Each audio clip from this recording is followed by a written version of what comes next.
Welcome to It's Been How Long? The podcast about Cherry Hill High School East students from the late 1970s and early 80s. This is Kara Siegel. I'd like to welcome in David Janofsky to the It's Been How Long podcast studio. How's it going, Dave? It's going great, Kara. Thanks for setting this up and putting this on. It's been really, really fun to catch up with a lot of people and hear their stories. And I hope I'm half as interesting as all of them, but no, it should be great. I'm It should be great. excited. I'm glad to be here. I'm Thank glad to you. still be here. Yeah. And I will send out to everybody condolences about Robin, of Yeah. course, who was sad, but maybe she's in a better place. Yeah. Yeah. Yeah. So I'll start where Unfortunately. I always do, which is here we are, 44 years post graduation. So, what are you up to? Where are you? What are you doing? So about 6 years ago, I finally got smart and decided to leave the Philadelphia, New Jersey area, which I had spent way too much time in over the years, I think. So I decided to, pack up the house and move to a town called Cape Coral, Florida, Oh, okay. which is on the West Coast, Okay. next to Fort Myers, you might have heard of. Yep. Um, So I kind of came to this town because of uh, I'm a musician, and I guess we'll get into all that story later. But a friend of mine had moved all over the country and settled in this town, and I was like, called him and said, "What is going on down there in Cape Coral, Florida?" Because I had no idea. And he said, "Dave, move your ass down here. You can gig as much as you want. It's a much better lifestyle, et cetera, et cetera." So I was kind of between relationships at that moment, and was kind of looking for a fresh perspective. And I said, "What the hell?" So threw most of my stuff in storage, packed up the car, and drove to Cape Coral, Florida, and been here ever since. And it turned out to be a great move for me. So That's great. yeah. Yeah. So So that's where I'm at. tell us a little bit about your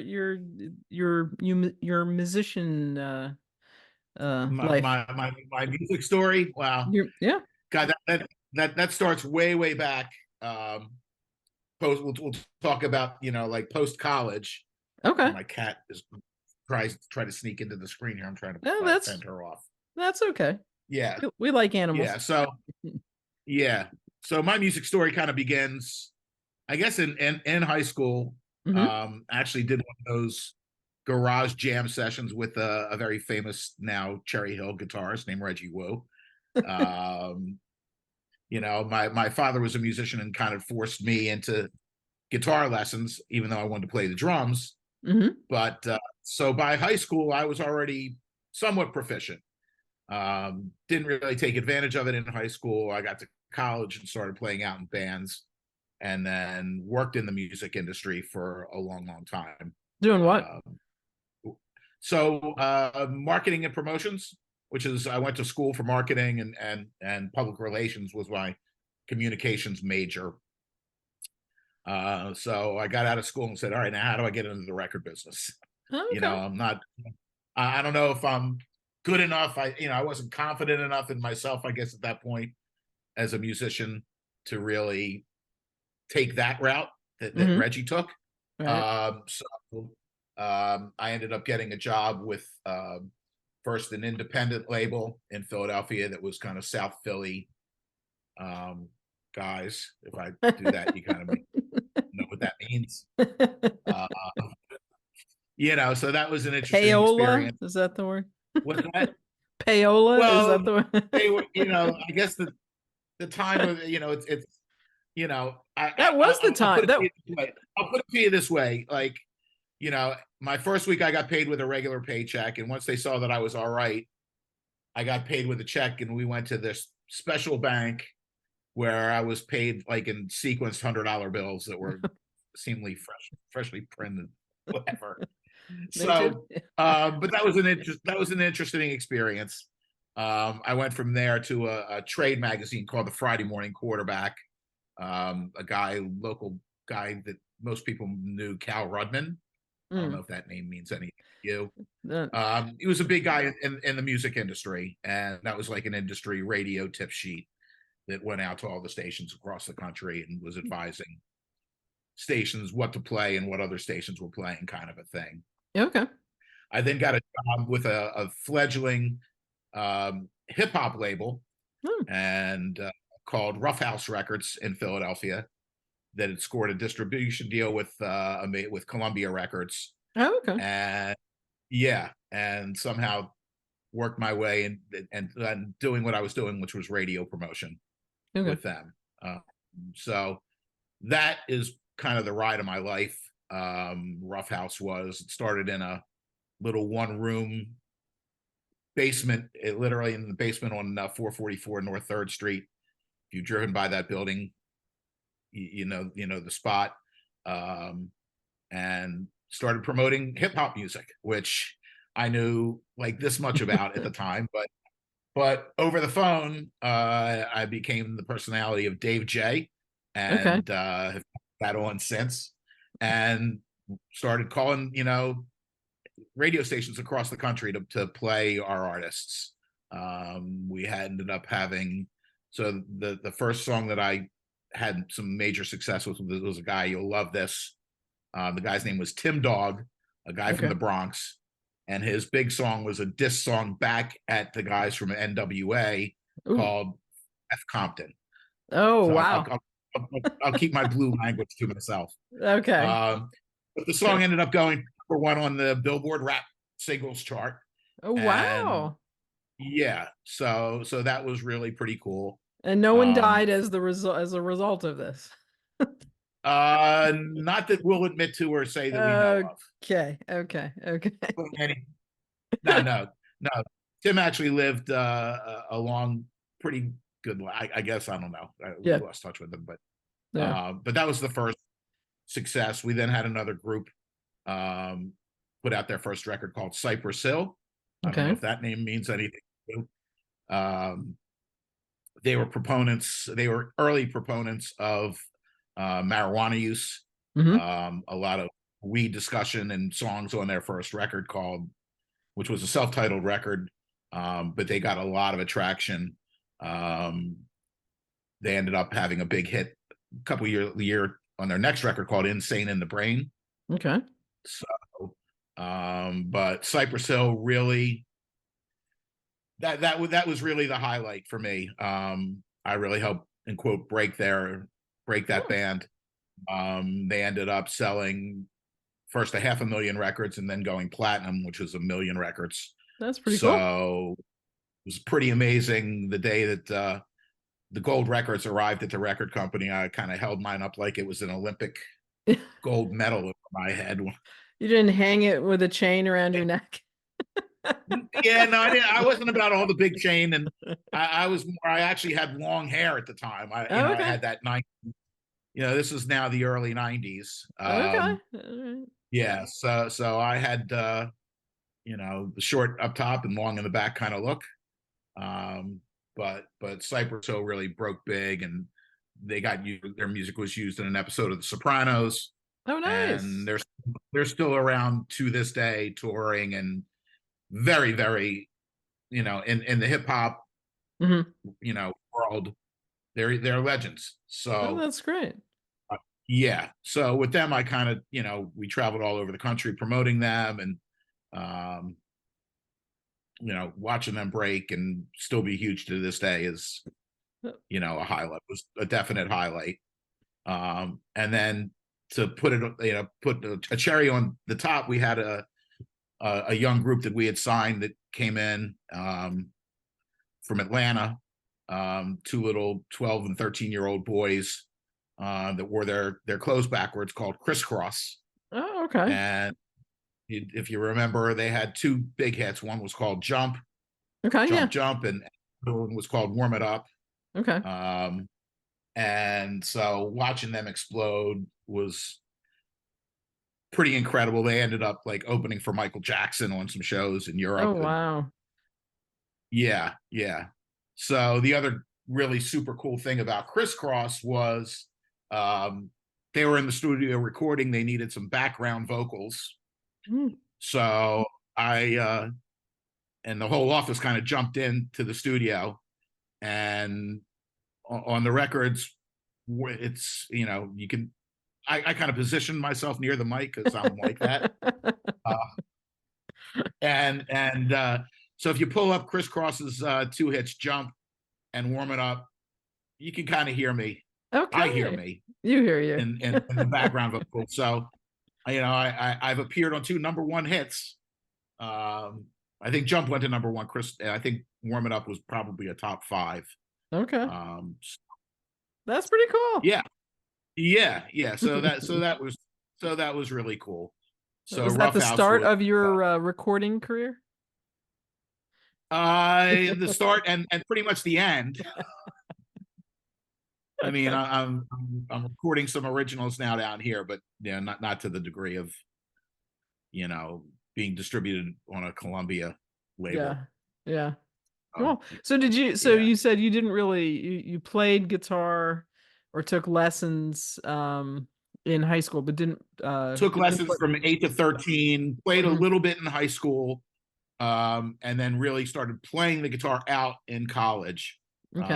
And with a college band to play, I ended up going to a local school, Glassboro State College. Yeah. Now Rowan Um, University, right? yeah, yeah, now Rowan University. Yeah. So the reason I ended up there, I was slated to go to University of Maryland, No. which was my father's alma mater and where I wanted to go since I was a kid. But of course, fate and destiny came around, and I was playing in a I was in a high school fraternity. It was a Jewish fraternity called SAR, Yeah. and we used to have interchapter football games and hockey games and all that kind of stuff. And in one of the football games, I was kind of tackled from behind and ended up breaking my leg. So I Oh. missed most of senior year Oh, at wow. school. Okay.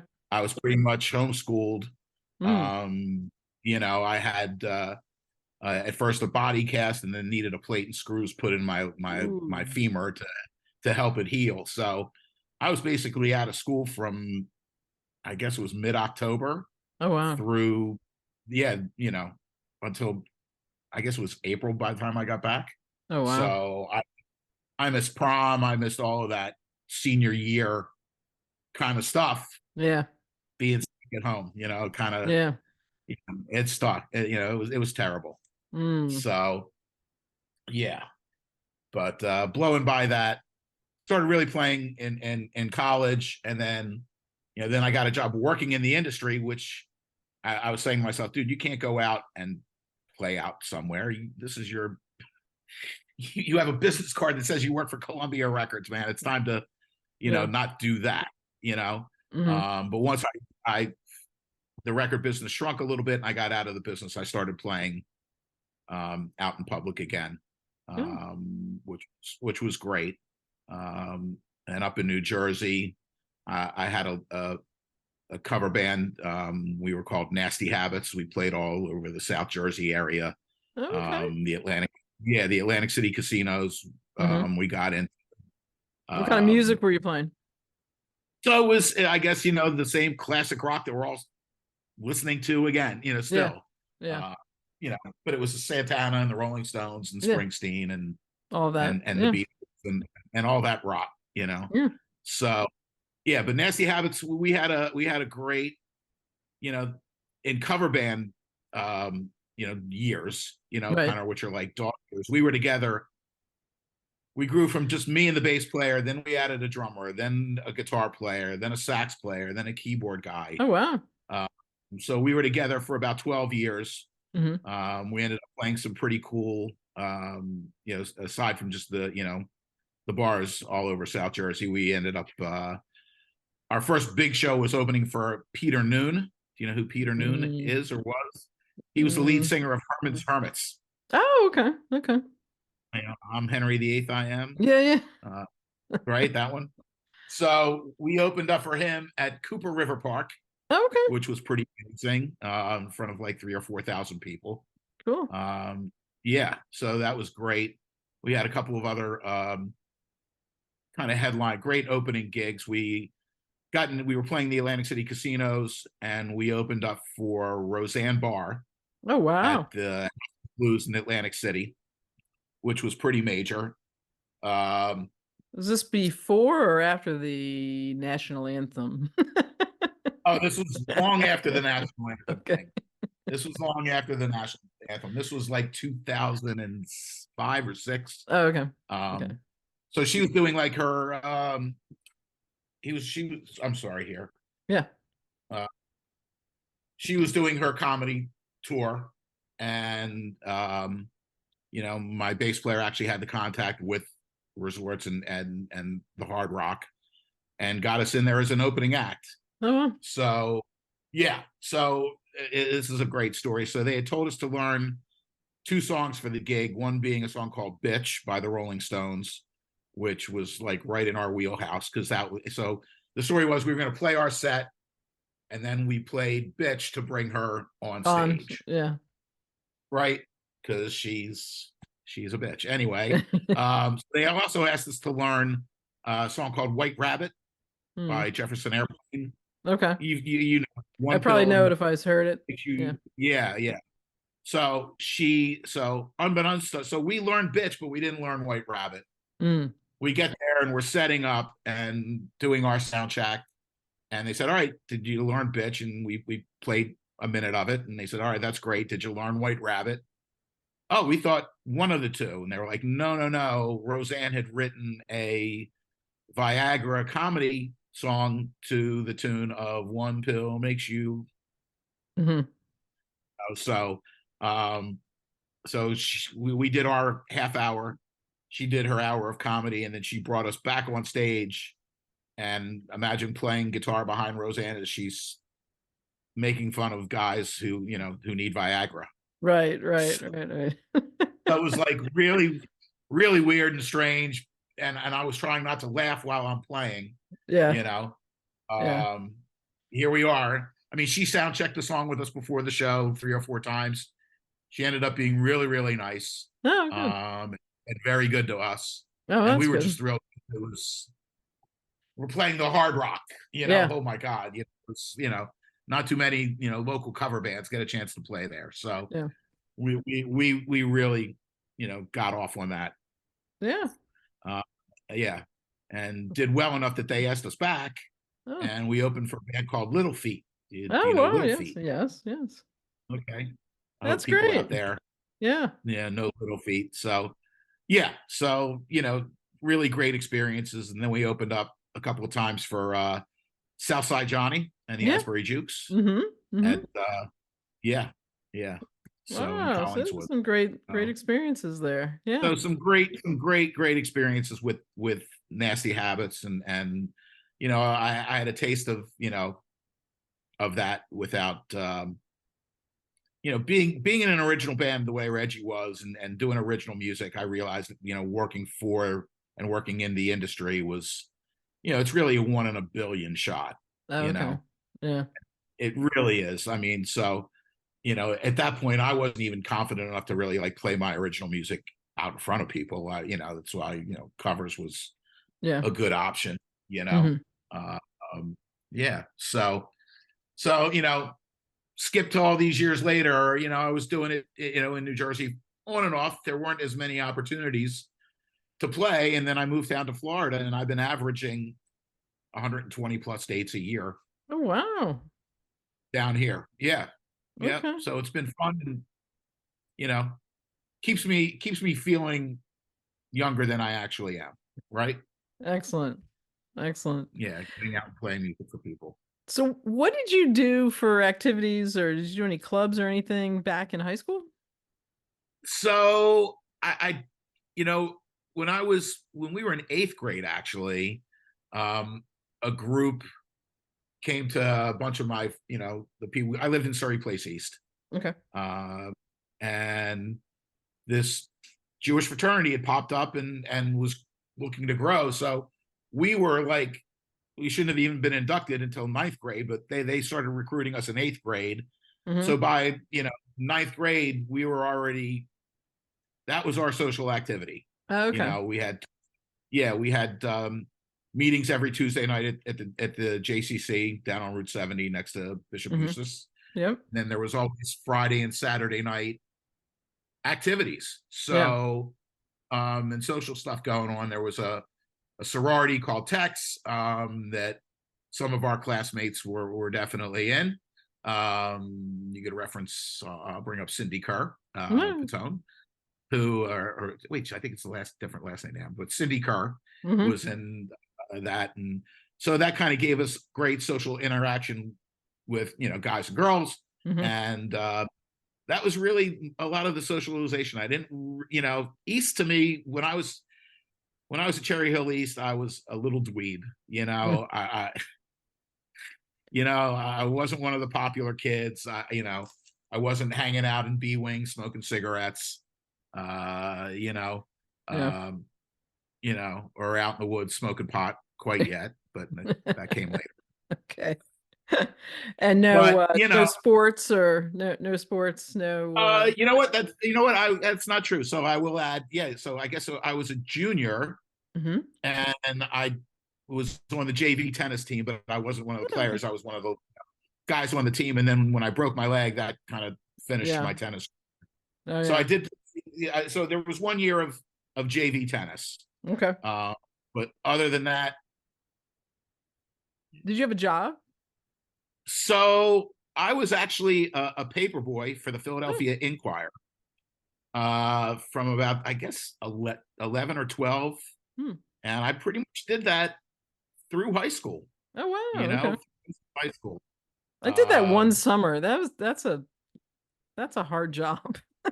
so you had to be up at like 5 in the morning.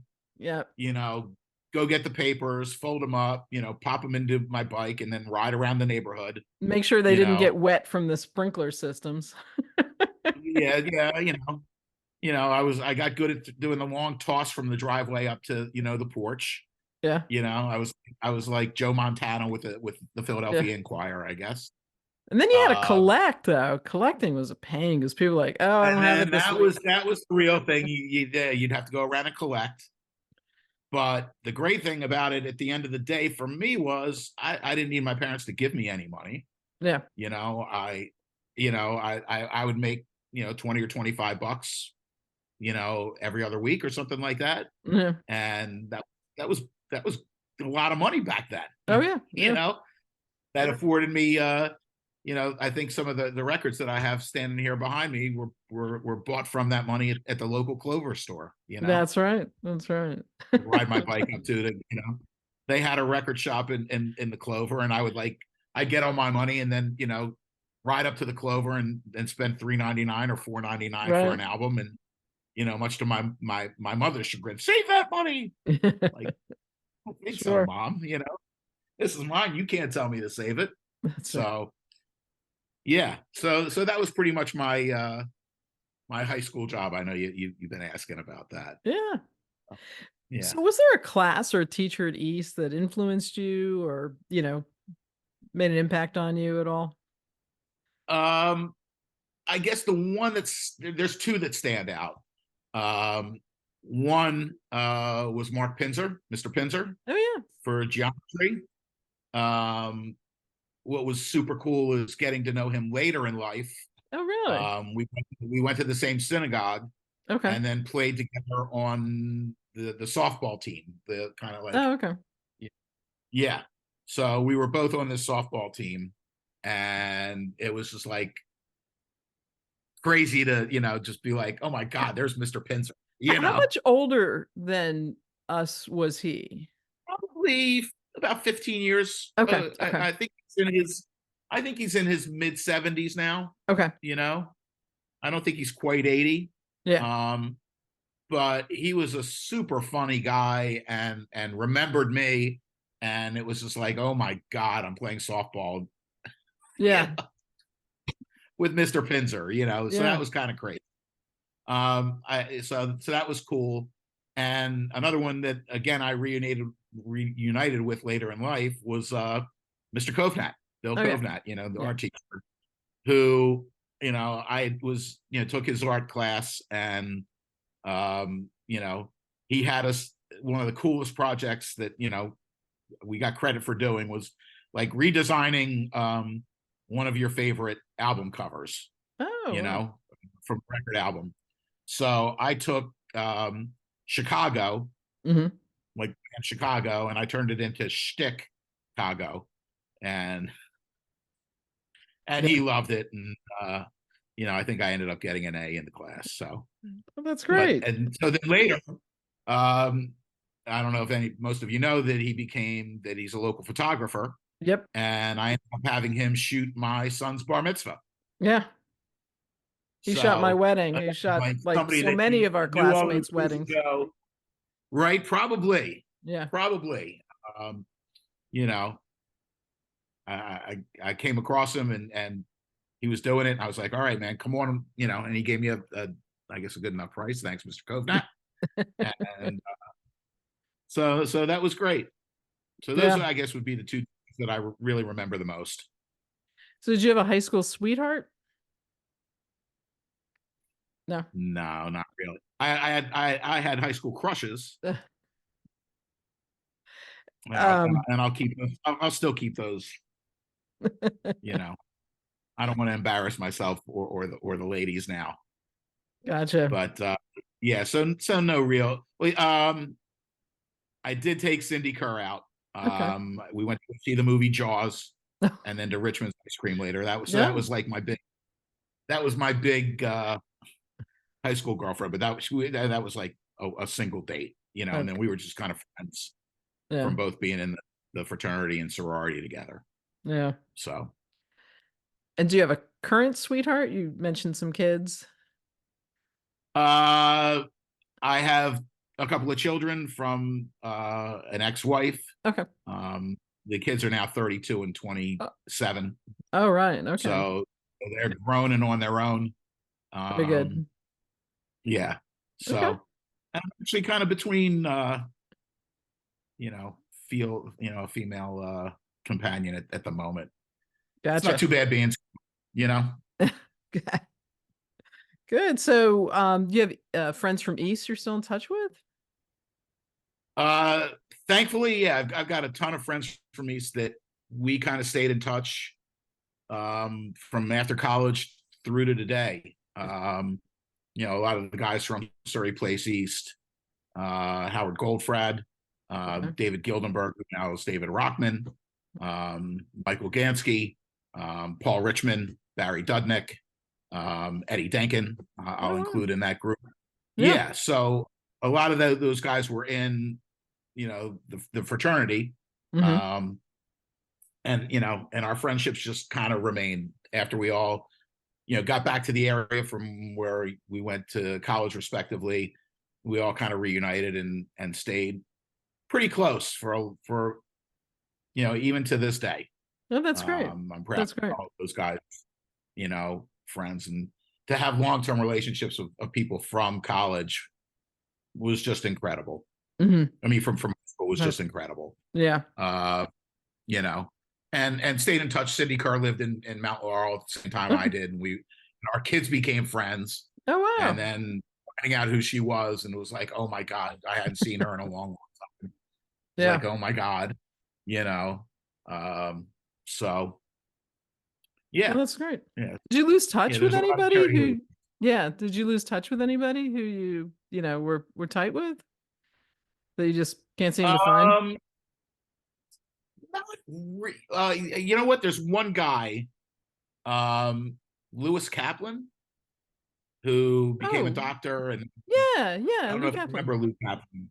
Yeah, Yeah, yeah. yeah. So, So okay. he's not on the socials. Oh, I okay. think he's a doctor in Philadelphia. Oh, wow. Um, Okay. but yeah, lost touch with him, and Well, oh maybe well, we've been able to connect a few people, so maybe somebody's in touch and we'll anybody out follow up. there, yeah, has got Lou's number. Maybe Bob Bennett. Remember Yeah. Bob Bennett? He was another. guy, and for a while Lou, Bob, and I would hang out, and I would try and keep up with them lifting weights. They got into the Arnold Schwarzenegger, Lou Ferrigno weightlifting routine. Got it. So, and I was trying to build myself from being the scrawny little kid that I was. So, Yeah. but No, that's yeah, right. Lou Lou Lou Warren, was Lou lifted a lot. Yeah. I remember that. oh Yeah. yeah, yeah, yeah. Yeah. The three of us used to go around neighborhoods, and the three of us, if a car was light enough, like I guess the Honda Civic or whatever it was, the three of us would lift up the back of the car and move it like a foot, so like somebody would come out and their car would be askew. Crazy stuff. For Crazy stuff. sure. For sure. Is there anything you wish classmates knew about you back then or know about you now? Oh man, that's a good one. I should have thought of the answer to that one. Um, I think that, I mean, as you can see from I picked this background in my music room a little bit, where my, vinyl collection resides. I still buy and listen to vinyl records. Oh, that's I'm kind of great. a, Yeah. there's something about, holding the record, Yeah. and I'll tell you, man, having the reading credit. jacket, yeah, I mean, Absolutely. you know, I mean, just being in your room, with your either your headphones on or your parents out, so you can turn your music up, and just having the Yeah. jacket, reading the word, and you're just playing it over and over again when you got that album the first time, and Absolutely. I mean, that was the thing. so if we're back in 1980 and you're looking out, and is this where you expected to see yourself? Um, Not really. Hmm. You end up. I don't think back then you can. Everybody wants you know, the path of finding somebody and getting married and having kids and Hmm. living that classic American lifestyle, right? Sure. Um, and I of course wanted that. Hmm. Um, you know, I met a girl at Glassboro State, and we ended up living together and getting married and having the two kids. Um, but 20 years go by, and people change and things change, and you know, Sure. divorce happens, and then you go on with life. Yeah. I had custody of my kids from the time they were 9 to 15. They were 9 to 15 or 9 to 14 when that all went down. So that changed, my adult life, becoming, the single father. Yeah. I was like the courtship of any father. Thank God I had my parents helping me out, Yep. to get through that, rough period. Yeah. So, and it's what's funny is, um, my parents and my grandparents have always been snowbirds Mm, in Florida, on the East Coast, first in Pompano Beach and Lauderdale area. My parents are now like in the Boca area. okay.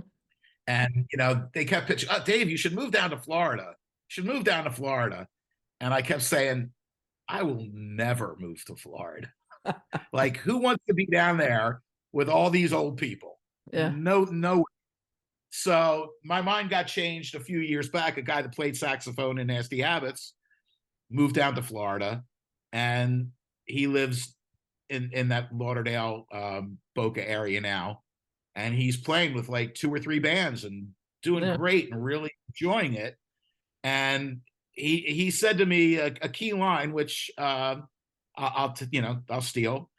He said, Dave, don't wait to move to Florida till you're in the rocking chair. Come to Florida while you can still rock. And Oh, I okay. went, wait a minute. Okay. So that combined with, this young friend of mine who had moved down here and was having a pretty successful, you know, I saw him on Facebook playing like 20 dates a month, 25 dates a month. Mm, And I was like, there's no opportunity to play that much music up here in New Jersey, right. you know. Did you So have a dream job back in high school? I did. I did. And I worked it, working for Okay. Columbia Records Yeah. and promoting, you know, Cypress Hill and Criss Cross, and then we had another group, the Fugees and Lauryn Hill. Oh, yeah.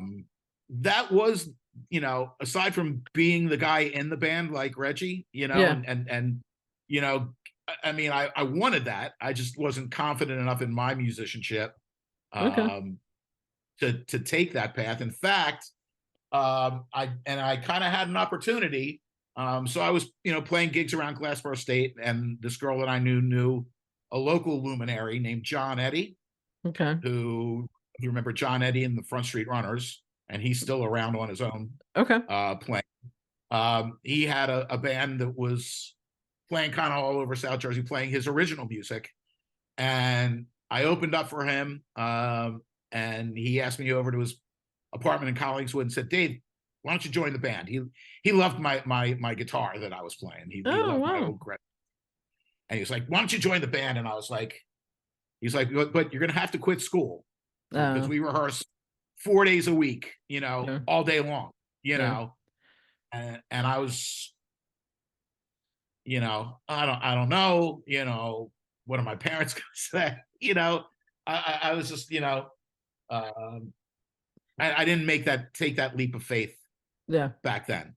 Yeah. Um, but had the opportunity, but didn't take the leap. Um, so But um, you ended up with a dream job for sure. That's great.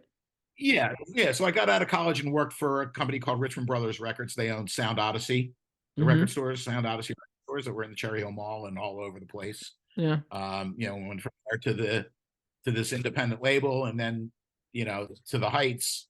You Yeah. know, coming home with gold and platinum records with my name on them. That's pretty awesome. You know, and seeing my name in the album credits, background vocals, Dave J. On Jump and Warm It Up. I was like, all right, I think I'm good. I was like, how could I get any bigger than that? Yeah. Uh, you know, Cypress Hill did a special EP just for the radio market, and I didn't know that I was writing the inner liner notes, but this promotion CD came out and it had my little notes about what had gone on, that was around the King stuff down in LA when the Oh riots yeah. Yeah. Yeah. in LA in the early Yeah. 90s. Yeah. So I wrote something about, that and signed my name to it. And then Columbia ended up printing it with Dave J. I was like, what? Yeah. I had no idea. I was just curating this thing for promotion, Yeah. you know.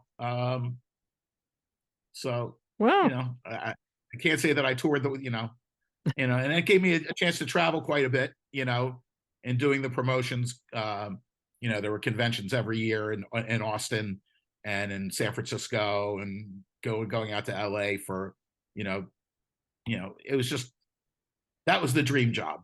All right. If I had done that and done that forever, Mm-hmm. I definitely would have. But we all know the record industry changed, and you Yeah. know, and so that's why I'm not in that industry anymore. All right. Well, what Yeah. would be the best piece of advice you'd go back and give your 18-year-old self, or maybe you gave your 18-year-old kids? Um, just be true to yourself. You know, um, don't um, succumb to the will of other people trying to push you in a direction that you're not sure you want to go in. Um, I've, to my, you know, credit and to my dismay, I think I'm the same kid that I was. I still act like I'm 16. Yeah. Okay. Go into to the record store. I don't have a giant 401k. I have 1,000 concert tickets. Okay. And and 1,000 albums. You know what I mean? Yeah. So I've kind of always lived my life like there's no tomorrow. Live for today. Got it. A candle and burn it on both ends. Okay. I did it from the time that I was in college, and then in my earlier life. Now not as much. You hit you hit 60, and suddenly it's like, do I really want to go out? No, no. I stick to going out for my gigs. I'll Mm-hmm. go out to hear other bands and other musicians. Yeah. you know, Now that but you're down in Florida, have you started playing pickleball? I've played a few times. You know, so and I came to it quite naturally from my tennis background. And, Right, you know, right, absolutely. it's fun. It's kind of it's tennis without the running. You know. All right, so we've reached our fast and furious finish here. So, did you have a Oh wow. favorite TV show or movie or a favorite book back during high school? Um, Not really. I mean, a favorite TV show. I mean, I guess Saturday Night Live had Yeah. started. You know. Oh yeah. Oh, and of course, like the Don Kirshner rock concerts. You know, that were on Friday night or whatever. The midnight special. Anything music related. Yeah. I was in. You know, and even back in the day, you know, the Mike Douglas show. Do you remember Mike Douglas show? Yeah. He was a big local Philly guy, right? And had Yeah. his TV show. And he would have musicians on. He had Right. John Yeah. Lennon on pretty Yeah. famously and Chuck Berry and so So that, did but you know, of course, all the you know the great stuff back then, the Brady Bunch and so did you you have a know. favorite musical group? I mean, did you have like one artist or one genre, or you just kind of really liked a lot of different stuff? So yeah, I became a devotee of Bruce Springsteen. Okay. Um, um, when Born to Run came out, that kind of like blew my mind. Um, Again, growing up where we did, you know, you heard all the stuff on WMMR and IOQ at all the radio stations. Right. So, but yeah, I've seen Bruce over 50 some times. I actually got a chance to meet him a couple of times. Oh, cool. Amazing. Yeah, well, I'll give you a quick story. One was going up to see, I was in college and we were driving up. John Eddie was playing up at the Stone Pony one night up in Asbury Park. And Right. we were like, all right, let's go to, you know, just see John Eddie, who we knew, you know, Hmm. from locally. And, you know, I'm sitting with a few people and I go to the bar and literally I back into this guy at the bar and it's Bruce. Bruce Springsteen. And, you know, I was like, excuse me, dude, oh my God, can I get a beer and can I buy you one? You Yeah. know, which happened. So it was one of those nights the Stone Pony was packed to the gills. Yeah. And finally he got the attention of the bartender, said, hey, you know, can you help this guy out? And he had like this much left at the bottom of his Heineken. Yeah. So I ordered the round of drinks for my friends and I said, and a Heineken for this guy. Yeah. And so the bartender goes to get it and he leans over in my ear and says, you don't have to do that, man. I get them for free here. And I'm like, dude, I'm buying you a beer. I don't care if you can drink the rest of the night for free. Yeah. This is a story I'm going to tell 50 Exactly. years from now. Exactly. Here I am telling I you, bought Bruce Springsteen a beer. I bought Bruce a beer at the Stone Pony in Asbury Park. And then as I walked away, I was like, damn, no autograph. So I walk over and pull a poster off the wall, you know, John Eddie flyer or something.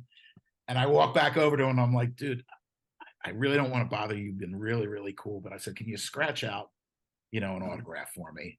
And he did. And he wrote to Dave, Rocket, Bruce Springsteen. Oh, cool. And yeah. So that was like unbelievable. Back to the Pony one night again to see John Eddie. And it turned it out to be John was he used to have opening acts. He ended up being the opening act for Springsteen, who Born in the USA had just come out. And he was premiering the band with Nils Lofgren. It was kind of their first live gig together. Mm-hmm. So Springsteen comes on literally at 2 a.m. and played till 3:30 in the morning. Wow. So pretty amazing. Yeah. Pretty amazing. You know, years Very later, cool. using my music promotion skills, a local Philly musician named Slow-Mo, his real name is Mike Brenner, had put out a record, and he had met Bruce before and been to his house for dinner. Oh, wow. And he's put out his own solo records.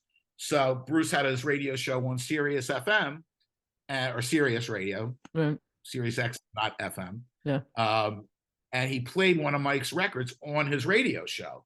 And I said, hey, Mike, you got to reach out and to Bruce and thank him. Have your management, whoever, reach out to Bruce and say thank you for playing my song on your radio show. He's like, Dave, I don't have management. I don't have anybody. I said, well, dude, if you put vest your power in me, I will track down John Landau, who's Springsteen's manager, and we'll do it. So I reach out and track him down like the detective salesperson that I am, and left him a message. They were all out in LA because Bruce was about to do the Super Bowl at that point. But the secretary said, look, Bruce doesn't do email or, respond like that, but we'll leave him the message. She said, by the way, you're the first artist ever to call and say thank you. Wow. So she's like, this is notable. I'll get Bruce the message, he'll get the message and he'll reach out. So I gave them Mike's contact information. They reached out to him about a month or two later and said, hey, the next time that Bruce comes through town, he wants you to come backstage, come to the show on us and come backstage and say hello. And so sure enough, his next tour, we all go to the show. And after the show, we're escorted. This was at the Spectrum. Oh, wow. And got, escorted backstage and then had to wait outside his dressing room. I think then we're escorted into the Flyers dressing room, which is all made up with couches and catering and all of that. And there's Bruce just hanging out, again, had a chance to say, hey, Bruce, and shake his hand and thank him for everything. And it was just, incredible, That's great. Amongst the incredible people that I've met over the years. I'm kind of lucky. I met Johnny Cash, I've met Pete Townsend, and and through being in the record business, you just came across people and met them. So it was, but those are kind of the big three. They were the big three for me. Johnny Cash was like some of the first stuff that I ever played on guitar. Townsend and the Who, oh my God. And so I kind of had the dream job. Wish I could have done it for longer than 10 years or been in that industry for more 10 or 15 years that I was in it, but great times while I was there for sure. That's great. Yeah. All right, so here we go. I didn't think I'd have enough material to wrap up a whole episode with you. Yeah. Oh my. Yeah, there he is. So did you there you go. Yeah. So did you like your picture? You didn't have a quote, so yeah, you know what? It represents that was me to a T. yeah. What language did you take at Easton? Have you ever found it useful? I actually started in 8th grade. I took Spanish. Okay. For 5 years. Oh wow. And okay. And Donde está el baño? So never really got a chance to use it more than casually, but it was fun. It was fun, and it came easy to me. It was like an easy, it was an easy class. So it was like, you want to take Spanish again? Yeah, take 2, 3, 4 Spanish 5s. It was almost like conversational, but never got the chance to really use that. All right, so we're winding up here, and give you your parting shot. Anything you want to tell anyone or someone or everyone who might be listening to the podcast today? Look, it's great to. I got to really give props to you for coming up with this idea. It's brilliant. Facebook has been a great way that I've been able to stay in touch and reconnect with people. It's great to reconnect hopefully with some of you. If you haven't friended me on Facebook, track me down. And I'd love to, most of the people that I've stayed in touch with, even he went to East Lenny Goldberg. You guys remember Lenny Goldberg? Yeah. So he lives up in Sarasota. Since I moved to Florida, I've seen him a couple of times. Carol Becker, because she lives down the road from me in Naples. Came out to see me play one night. Reunited with Paul Richmond over on the East Coast because he lives kind of near my folks. In there's quite a contingent of people. So that was another one of the things that led me down here. I was like, wait a second, I know people all over the West Coast. Why don't you give this Florida thing a shot? And you have. And here I am. Well, And that's here I great. am. So, Dave, I can't thank you enough for taking time out this afternoon to be on the podcast. I really appreciate it. It was great hearing your story. And Thanks for letting me walk down memory lane a little bit. yeah, And again, it's a great series. Thanks to everybody who's been on already. And if you haven't done it, come on and tell us your story. yeah, I appreciate that. Hopefully, people will listen. Thank you. All right, you take care. Have a Absolutely. great afternoon. Bye. Thank you very much, Kara. Take care. Have a great one. Thanks for joining me on It's Been How Long? The podcast about Cherry Hill High School East students from the late 1970s and the early 80s. A shout out to my cousin Brad Corbett, whose podcast, We Weren't Friends in High School, inspired me to do this podcast and whose advice and encouragement have been so helpful. Thanks also to my husband, Randy Cockdale, who read all the fine print on the podcast hosting website so I wouldn't have to. And thanks to Jeff Lyons, content consultant and guinea pig, and to Deborah Smead, also content consultant. And thank you to all our classmates who are listening in. See you next week.